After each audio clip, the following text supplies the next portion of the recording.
Welcome back, family, to another episode of We Up Next. I'm Jeremiah. Today we have an amazing guest. Would you be able to tell the viewers who you are and what you do? My name is Kemp Earl. I do comedy shows, documentaries, movies. I'm into the entertainment, so that's the lane that I'm in, and whatever is under that, I'm with it, Yeah, so.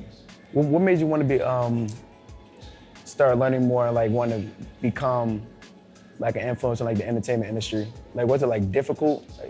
Like you tell the viewers about like your upbringing and finding your career in entertainment? My upbringing. Well, I got a lot to say about that because the cloth that I came from was that street life, man. Yeah. You know what I mean? And I had a wake-up call by going to state prison, by going to federal prison, and I was living, like I said, that street life, dealing with drugs and stuff like that. And, I thought I could do it better, so I tried once and thought I'd do it better, and I tried it again, and I wound up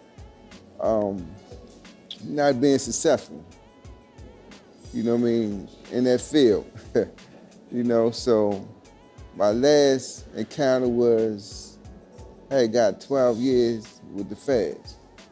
And I was like, man, I can't go back out doing the same thing that I was doing that got me in here. So, God put some positive people, in my circle. I learned real estate. I learned entertainment, and sometimes you just gotta find your niche, man. You know what I mean? So I found my niche where as though the entertainment was right up my alley. So I got to studying about entertainment, learning this and that, and God just put people in my circle that, taught me and told me a lot about it. So when I got out, it was a blessing. I ran right into my nephew. My nephew he's a comedian, He's been doing this thing and this and that. He said, Uncle, I want you to be my manager.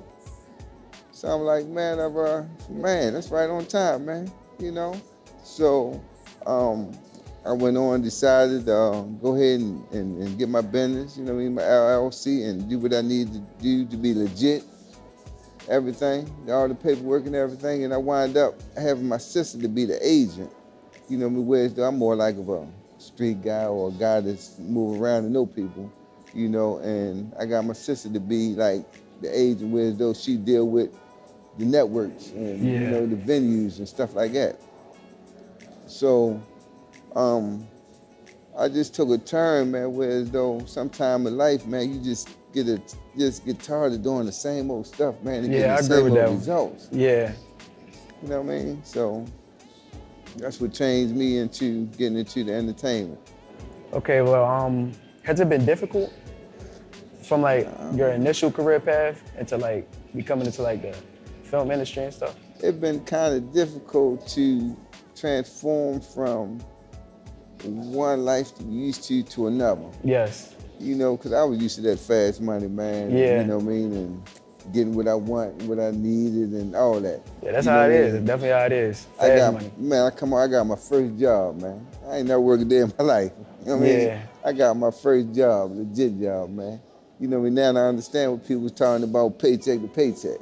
You know what I mean? So I'm with that. I ain't got no problem with it. I know I got something guaranteed coming. You know what I mean? I'm doing something that I like. That's definitely right. Like fast money, a lot of people want to make fast money, but it takes a long time to make money that will actually keep you stable. You can have all the money in the world, but if you're happy with what you're doing, it really don't matter about the money. It's just about how you're doing and how you feel about the job that you're doing for yourself. And definitely, I actually wanted to become in the film industry because I was actually learning about it in school. Okay. They taught us it in like high school and stuff, and asked me wanted to be like an entrepreneur and start my own business. Actually changed my circle that I was around because they kept on doing the same old thing. They all wanted to be the same person because they all wanted to just do one thing. And like I felt like I could do way more. And I definitely agree with you with just stepping outside the box and thinking of different ways and more better ways to make money. Yeah, that's right. It's not just one lane. Um, did anybody ever have you ever inspired someone, or have you been inspired to do what you're doing, continue to do what you're doing? Have I been inspired or have I inspired somebody else? Yeah, I mean, you can, I say both. Have you ever inspired somebody? Yeah, well, I inspired a lot of people because a lot of people know me, you know me from living that street life. Yeah. So now that they see the transition in me, whereas though I don't even want to be around nobody like that or doing whatever they doing, you know, everybody, you know, got their own thing, you know what I mean? But people see that the change in me, Yes. you know, by me working and being real loyal to that, you know, by me trying to build my own entertainment business, being loyal to that, you know, and everybody that I come across and talk to, that's all I talk about, you know, is what I'm doing.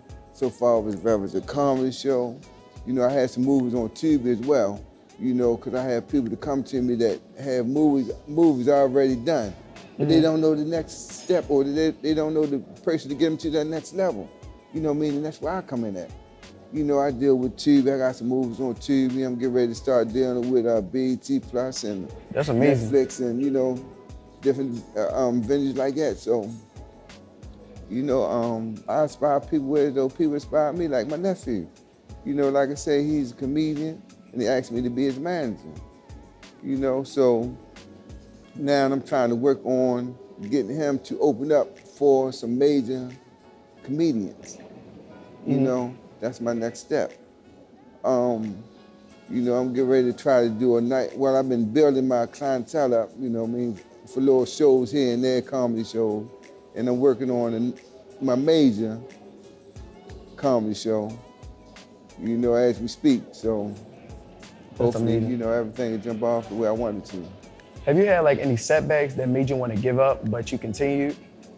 Man, once you've been through what I've been through with the state penitentiary, the federal penitentiary and stuff like that, ain't no more setbacks, you know what I mean, unless I'm going that route. That's Other right. than that, I don't even pay none of that other stuff no attention, man. That's right. You know what I mean? I've been doing everything financially myself, you know, so I know how to move, you know, so by me moving the way that I move, I try not to, I didn't have mistakes and stuff, man. I done had setbacks in my life and all of those stuff, man. So now I'm kind of more focused on whatever I'm focused on. You know, and just make it work, man. You know what I mean? So, no, I haven't.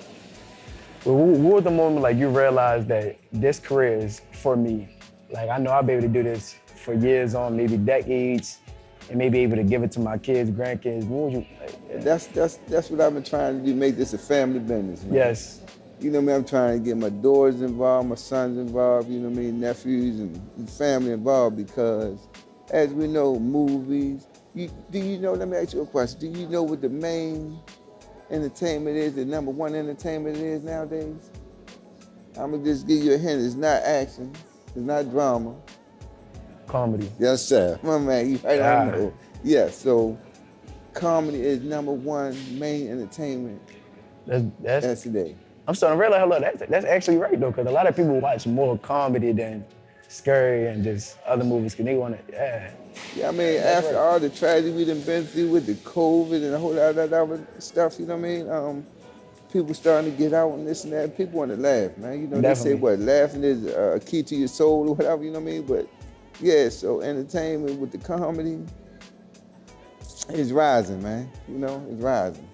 You know, so for real, I felt as though I picked a nice, you know, field, man.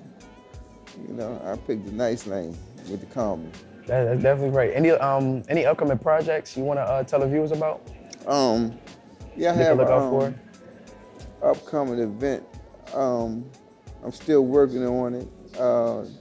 It's not really my lane, but somebody asked me to participate with them in their lane. It's like a party on the waterfront, you know, all white event, you know, and I'm gonna participate in that. You know, other than that, I'm working on another comedy show at a place that I didn't fill it up, so I'm trying to work on filling this spot up, and it's called Magoobies. It's Magoo's Joke House out Timonia, right? I gave a comedy show there not too long ago, and I didn't fill it up. So my goal is to fill that up before I move to another comedy show. So that's gonna be my upcoming event, comedy show at Magoo's. So it seemed like you working this for that generational wealth that you were just speaking about earlier. Was you taught generational wealth when you was younger, or you just started to learn about it later on in life? I just started to learn about it later on in life. I've always been like an organizer. Even the type of street life that I was living, I organized and stuff like that. And I always try to make it best for whoever was with me, That's right. or whoever I was with, So it's always been in me. You know what I mean?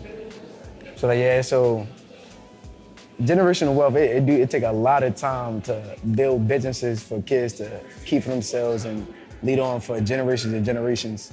How do you feel that the stuff that you're doing is going to be able to last long enough for your grandkids or your grandkids' kids to be able to use and still make money from the stuff that you're doing right now? That's a good question. I feel like, comedy always gonna be around. I feel like movies are always gonna be around. You know what I mean? Because we have a lot of talent in this town. You know what I mean? Even abroad, but in this town in Baltimore itself, we have a lot of talent. A lot. Youth here. I got people that come to me, that sing, that write, and I'm affiliated with all the major players in this town. That's right. I'm speaking from Kevin Lowndes to, Roddy Racks to, whoever it may be. That's big. That's big people in the city. In the industry. So, yes. All of them, even with Tank, they want to inspire the youth. And I try to be around everybody. I came up, I didn't come up with it. One of my childhood friends, Hassan Rahman, he's a boxer. He's the third champion in boxing. Worldweight boxing fighter, you know what I mean? And he came to me, me and him had got together, and he wanted to do a podcast. He wanted to do something with the youth, so kind of working on that. That's right. Kind of working on that too. I like that. Do you feel like your career had an impact on the community that you're from? To see somebody that's from maybe their city, their same street, to make a way in their own life and not go down the wrong path and see there's so much life outside of where they at. Do you feel like you inspire people from your community to chase their dreams? Yeah, I do. Like I was speaking about my nephew, he's a comedian. I inspired him and some of the younger generation that he come up with. By them looking at me going through what I was going through with the street life, with the state penitentiary, with the federal penitentiary and stuff, and by me coming out, doing what I'm doing, inspired them and trying to put back in the community, not just my knowledge, but how people talk, but I put back action. So I'm trying to get whatever talent they may have, I try to get them to that next level, to, continue their, journey. So, I try to just be there. That's right. What would you say to your younger self? If you can just have a solid 10 minutes to talk to your younger self, what would you tell them? My younger self? Yeah, your younger self. That I always been a leader. I always been the type of person to inspire people, to look at themselves and see the goodness in themselves. I always been that type. I always been a giver. I always been a good listener. That's a big one, is listening. Yeah. Listening. You have to listen. That's how I get the girls too, man. Yeah. Yeah. I'm trying to tell you gotta man. Listen. A female loves somebody to listen, man. Definitely. And then nowadays, this era of time right now, with the younger generation, they really don't like listening, man. Yeah. You gotta show them action. You know, so that's what I do. I might say a few things or whatever, but I show action. You know, and my action, the way that I'm living nowadays, yeah, it tells a lot, man. Yeah, and it's like you learn more when you're quiet. So if you ever have somebody that's bigger than you or know more than you, just listen to them. You get more knowledge when you're quiet than thinking you know everything. And that's the real life. You either get it the easy way or the hard way, and I'm sure a lot of us want to get it the easy way. So if you ever had a chance to be able to speak to people like Mr. Kemp here and other people that you feel is big from where you from, just listen to them and get knowledge because you really don't know everything. They've been through it already. So they could just tell you the roads and the battles that they went through so you can avoid it. So is there any final message you want to tell the viewers that can inspire them? I mean, just what you said, that's why we have 2 ears and 1 mouth to listen more than we talk. Yeah. But what I really wanted to put out there is that, you know, people have plans, you know, but as we know, God is the best of planners. You know, so whatever you have planned, you know, on the positive tip, stick to it. Yes, stick to it. Stick to it. You know, don't get frustrated, you know, and as we know, it's not what you know, it's who you know. And if you know someone that can help you get there, you know what I mean, reach out to them. Yes. You know what I mean, I'm always available, whatever, you know, and then, you know, we got other people that, you know, inspire people, you know, that's always there. I mean, once again, like with Tank, you know, that's one of the major youth that we have nowadays in boxing.